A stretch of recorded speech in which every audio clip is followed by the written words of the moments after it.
There are challenges in work, there are challenges in life. We're afraid to go and reach out to others and say, I need help. It's a field where it's typically a bit older, and so those of us that are entering at a younger age really feel as though we need that type of support and continual encouragement that this is a place for us, that we can have an impact, that we have a trajectory and a future in the field.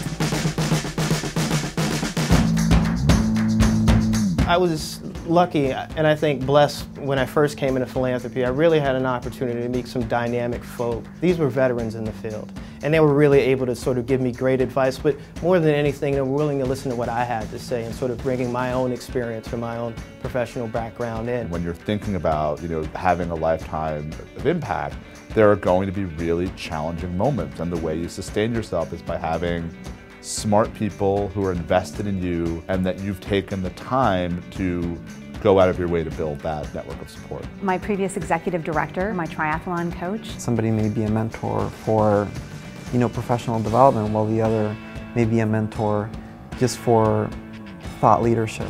Peers who are able to provide support, and I can share the trials and tribulations, the highs and lows of what I'm up to in a safe space. To have a sponsor who's going to vouch for me professionally and vouch for my work has been very important. And then finally a family member who has seen me through various stages of my life, who knows me well and keeps me accountable. You've got to take the first step in reaching out and be very consistent in communicating your needs and sort of where you want to go and your vision for your career. I think the reason why you have to be very wise and careful about how you pick those people is because they're going to be your roadmap along the way. There's definitely a protocol to how you perform, to how you act, and how you do things.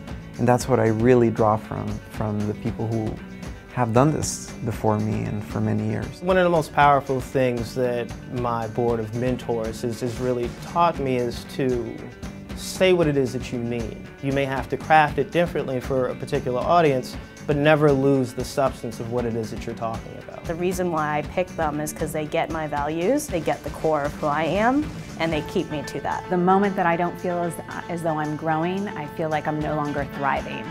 And I think I've developed an internal barometer for those moments of when I feel like I'm starting to flatline. So I think this personal board of directors is really, for me, what's continued to push me.